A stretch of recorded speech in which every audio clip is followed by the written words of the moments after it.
Baik, salam sehat, selamat bertemu. Pada kesempatan kali ini kita akan membahas tentang dioda atau diode, komponen-komponen pasif dan komponen-komponen yang lain kita sudah bahas pada video yang lain. Kali ini kita akan membahas komponen aktif. Salah satu komponen yang disebut komponen aktif adalah dioda. Dioda ini pada dasarnya adalah dua potong germanium, yaitu germanium tipe N dan tipe P disatukan. Ini dalam teori semikonduktor kita sudah bahas ini. Dan dua potong germanium yang tidak murni lagi ini, yaitu tipe N dan tipe P disatukan, disebut dengan PN junction, ya, disebut dengan PN junction. Pada dasarnya dioda merupakan PN junction atau dua potong germanium atau silikon yang sudah digabungkan dengan arsenik dan indium. Nah, ketika dua buah germanium tipe N dan tipe P ini disatukan, maka di antara dua tipe germanium ini akan serta-merta timbul apa yang disebut dengan depletion layer. Ya, depletion layer ini timbul akibat dari semua elektron bebas dari N akan masuk ke P dan selanjutnya hole yang dari P akan masuk ke N dan akhirnya terbentuklah di sini apa yang disebut dengan depletion layer. Depletion layer atau biasa juga disebut dengan potential barrier, ya. Jadi depletion layer, ya, akan timbul di sini ketika dua buah germanium ini digabungkan. Dan depletion layer ini atau potential barrier ini pada N-nya akan menjadi wilayah positif dan pada P-nya akan menjadi wilayah negatif. Inilah yang menyebabkan diode ini kalau diberi bias atau diberi bias reverse atau bias yang tidak dikehendakinya, tidak bisa menghantarkan muatan listrik atau arus listrik akibat dari adanya potential barrier atau depletion layer ini. Nah, ini biasanya orang mengatakan depletion layer ini adalah penghambat konduktor akhirnya menjadi isolator. Walaupun sesungguhnya ini bukan konduktor murni tapi semikonduktor. Jadi bisa sebagai penghantar, bisa juga sebagai isolator. Dia akan bertindak sebagai isolator apabila diberi tegangan bias reverse dan akan bertindak sebagai komponen aktif atau bahkan konduktor apabila diberikan tegangan bias forward. Nah, ketika dihubungkan dengan tegangan, apabila N-nya diberi positif, ya, apabila N-nya diberi positif dan P-nya diberi tegangan negatif, itulah yang disebut dengan bias reverse dan akan menyebabkan depletion layer ini akan menjadi membesar sehingga tidak menghantarkan listrik. Nah, untuk bias yang benar atau bias yang biasa kita gunakan, pada dasarnya kita menggunakan bias atau forward bias, ya. Forward bias itu seperti ini. Ya, jadi N-nya kita hubungkan dengan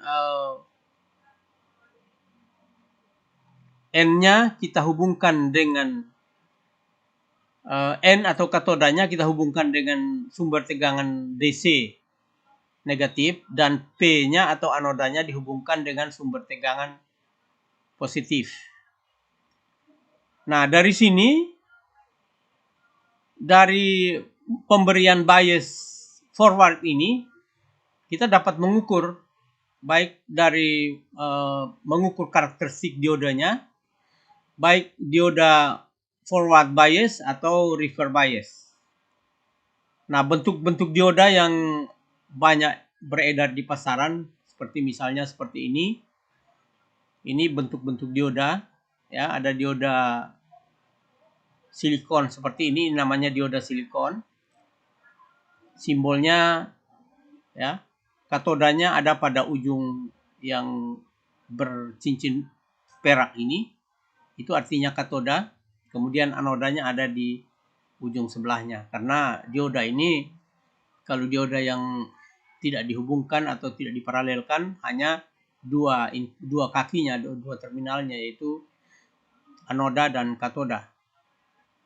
Berbeda dengan misalkan dia sebagai bridge, ini ada dioda juga tapi 4 kakinya, ya, 4 kakinya, di mana dia merupakan jembatan atau bridge, sambungan jembatan atau bridge. Nah, dioda ini ada macam-macam, ada dioda Zener, ada dioda LED atau light emitting light dioda, ya. Kemudian ada juga jenis dioda yang germanium, ya, germanium misalnya seperti ini, Zener itu dioda germanium. Kemudian ada dioda-dioda varaktor dan sebagainya, ya, ada macam-macam dioda di pasaran seperti ini. Jadi kalau ingin membeli dioda, tinggal diodanya mau arusnya berapa. Kalau dioda silikon itu biasanya harus menentukan arusnya dari besarnya ini. Makin besar diodanya, makin besar pula arus yang dapat disiarahkan kalau digunakan sebagai penyearah. Jadi seperti ini, arusnya pasti lebih kecil dibandingkan dengan ini. Ini arusnya lebih besar lebih kecil dibandingkan dengan ini. Dan seterusnya. Jadi ada banyak macam dioda. Seperti inilah bentuk-bentuk dioda. Jadi yang baru belajar dioda, inilah bentuk-bentuk dioda. Yang silikon itu biasanya seperti ini, yang seperti kaca itu biasanya terbuat dari germanium. Ya, dari germanium. Nah, selanjutnya kita akan belajar karakteristik, ya. Kita akan belajar karakteristik dioda. Dioda ini seperti yang kita katakan tadi bahwa ada cara memberikan biasnya atau memberikan biasnya ada dua. Oleh karena itu karakteristiknya juga ada dua. Yaitu yang pertama karakteristik forward, ya. Forward karakteristik dan reverse karakteristik. Reverse itu tegangannya dihubungkan terbalik, forward dihubungkan forward atau searah dengan arah diodanya. Jadi seperti ini misalnya, diodanya arah ke bawah, maka positifnya, ya, masuk ke anodanya, kemudian negatifnya masuk ke katodanya. Ini untuk forwardnya. Kemudian untuk reverse-nya adalah kebalikannya, negatifnya justru masuk ke anoda dan katodanya mendapatkan positif. Sehingga arah arusnya sama sekali hampir tidak bisa mengantarkan. Nanti kita lihat dalam karakteristiknya. Nah, gambar karakteristik seperti ini artinya kita mengukur tegangan atau membuat variasi tegangan, ya, mengatur tegangannya menggunakan potensiometer ini. Kita atur berapa tegangannya mulai dari 0,1, 0,2, 0,3 dan seterusnya. Berapa, lalu arusnya dibaca atau dihitung, diukur, ya. Jadi tegangannya berapa, arusnya berapa, lalu kita buat tabel. Nanti dari tabel fungsi tegangan dan arus ini kita buatkan grafiknya, ya, kita buatkan grafiknya. Grafik itulah yang kita sebut dengan karakteristik. Demikian juga di sini kita ukur tegangan negatifnya. Jadi ini tegangan negatif karena meternya tegangannya di atas. Kalau ini tegangan positif karena positif, ya. Ini negatif. Kita ukur tegangan negatifnya, berapa negatif tegangannya, arusnya berapa. Biasanya tegangan di sini akan jalan apabila sudah mencapai pada tegangan batas reverse-nya. Jadi tegangannya besar sekali baru arusnya bisa mengalir lewat sini, ya. Baru arusnya bisa terbaca di sini karena arusnya mengalir. Namun berbeda dengan di sini biasanya mulai dari 0,2 sampai 0,6 itu arusnya sudah jalan. Jadi tegangannya hanya 0,2 sudah ada arus walaupun masih kecil, 0,6 maksimal 0,7. Jadi tidak sampai 1 volt. 1 volt itu sudah sama dengan tegangan 0,7 atau 0,8 arusnya. Ya, jadi tegangannya seperti itu, arusnya sama. Nah, kita lihat dalam pengukuran kita buat tabel seperti ini. Kita buat tabel seperti yang tadi saya jelaskan. Ya, ini untuk forward biasnya, ya, forward biasnya atau forward karakteristiknya. Tegangannya kita atur 0,2 volt. Lalu kita baca arusnya. Kalau dalam percobaan saya ini masih 0. Kemudian kita naikkan tegangannya seperti ini 0,4. Arusnya sudah mulai tapi masih 0,5 mikroampere, sangat kecil. Kemudian 0,5 volt, arusnya sudah naik menjadi 2,5 mikro. Ya, jadi masih jalan, berarti masih seperti ini, masih landai. Pada tegangan 0,6 volt, ya, pada tegangan 0,6 volt, ya, di sini maksudnya tegangannya 0,6 volt, arusnya terbaca sudah besar, ya. 0,6 itu sudah 4,7 miliampere, ya. 4,7 miliampere. Kemudian tegangannya kita naikkan lagi, ya, menjadi 0,7 volt, arusnya naik menjadi 7,1 miliampere. Kemudian kita naikkan terus, tegangannya baru naik sedikit saja, 0,6 volt saja, jadi menjadi 0,76 volt. Arusnya langsung naik menjadi 57,5 miliampere. Kemudian kita naikkan lagi sampai 0,9 volt, arusnya menjadi 8 ampere. Nah, kira-kira karakteristiknya seperti ini. Jadi arusnya berapa? 0,2, 0,4, 0,5 baru arusnya baru di sini. 0,8 arusnya sudah di sini. 0,9 langsung naik arusnya. Jadi seperti ini grafik hubungan antara arus dioda dan tegangan dioda. Tegangan ini kita buat bervariasi, lalu kita ukur arusnya dan hasil grafiknya seperti ini. Ini disebut dengan forward grafis atau forward karakteristik. Jadi forward karakteristik dari sebuah dioda secara yang ideal adalah seperti ini. Nah, berbeda dengan reverse-nya. Reverse-nya misalkan mulai dari 0 volt, ya. Pada gambar ini, gambar yang kedua ini. Jadi kita atur potensialnya, ya. Lalu kita tentukan tegangannya misalkan berapa volt di sini. Lalu arusnya kita ukur, ya. Cara mengukur arus seperti ini, ya. Cara mengukur tegangan seperti ini, sama dengan di sini tadi. Nah, ini gambar untuk mendapatkan atau menggambarkan karakteristik reverse dari dioda. Lalu ini karakteristiknya. Jadi min 5 volt arusnya baru sedikit, ya. Min 5 volt itu arusnya hampir. Jadi ini idealnya seperti ini. Tapi ternyata dalam pengukurannya masih 0 semua. Sampai minus di sini masih minus 40 volt saja, arusnya masih belum ada. Ya, arusnya belum ada. Nah, ini dapat kita praktekkan secara virtual untuk mendapatkan tabel ini tadi, ya, untuk mengatur tegangan di sini tadi. Kita praktekkan secara virtual. Saya menggunakan EWB, ya. Ini karakteristiknya seperti gambar yang kita gambar ini. Ini persis. Ya, jadi ada sumber tegangan 9 volt.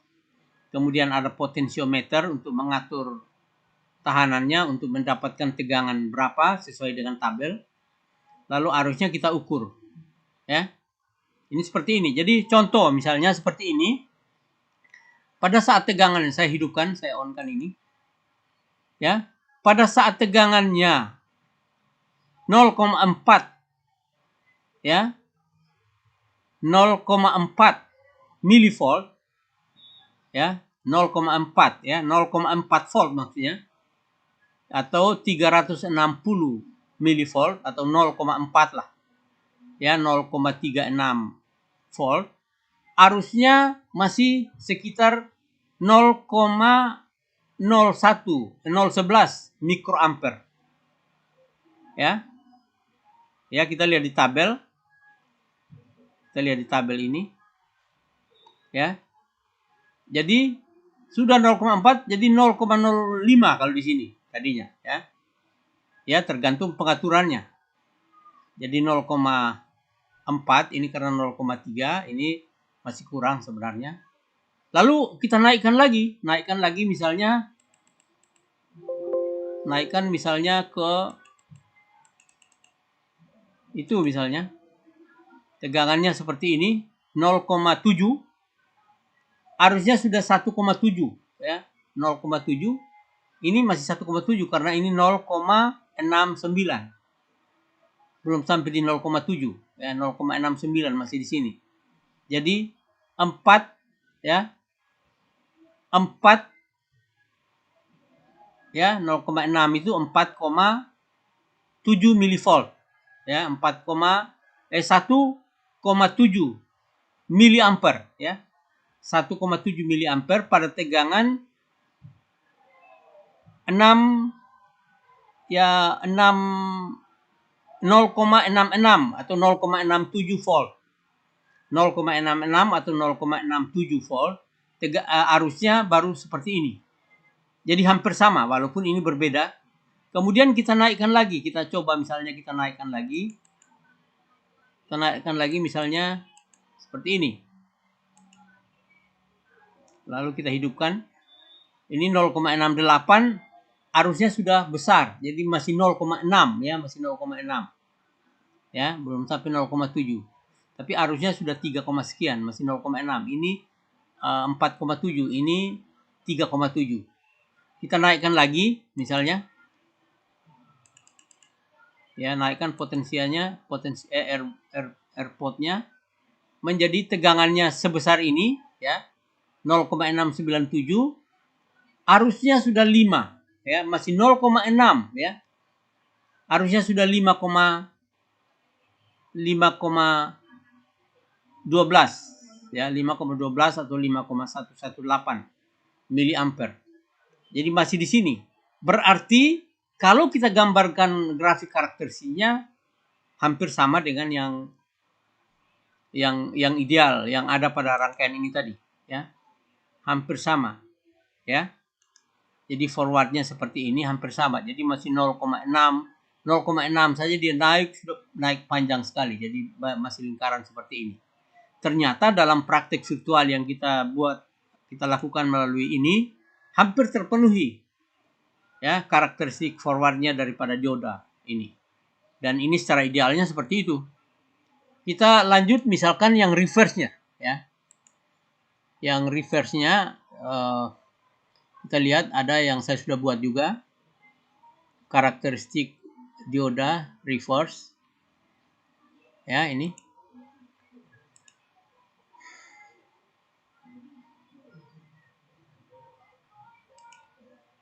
Ya, yang reverse-nya ini. Jadi negatifnya kita masukkan ke potensio lalu dihubungkan dengan anodanya. Ya. Contoh saya hidupkan misalnya.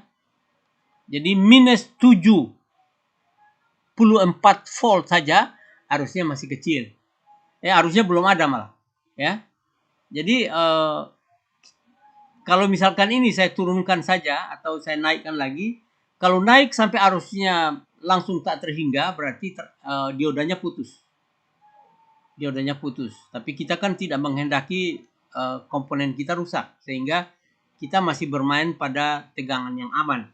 Nah, tegangan yang aman di sini itu berkisar dari minus 15 sampai dengan minus 40 ini masih arusnya belum ada. Jadi arusnya tidak ada arus yang lewat ke dioda ini pada saat dihubungkan secara reverse atau secara bias reverse-nya.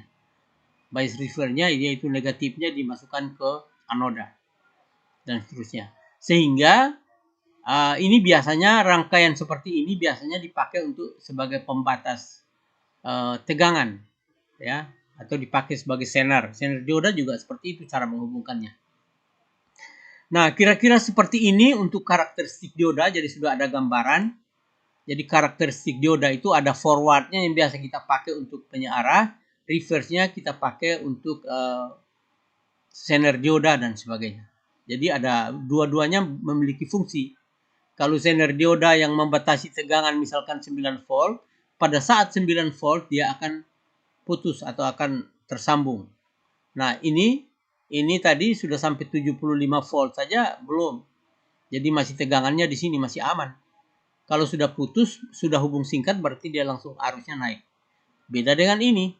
Ini mulai dari 0,6 itu sudah bagus, 0,7 sampai 0,9 itu arusnya naik terus. Ya, tegangannya hampir tidak naik lagi. Ya. Saya kira demikian, mudah-mudahan berguna dan apabila ada pertanyaan nanti dapat bertanya lewat channel YouTube saya, di kolom komentar dapat Anda tanya di sana. Dan mudah-mudahan materi ini dapat berguna. Selamat belajar, sukses buat semua.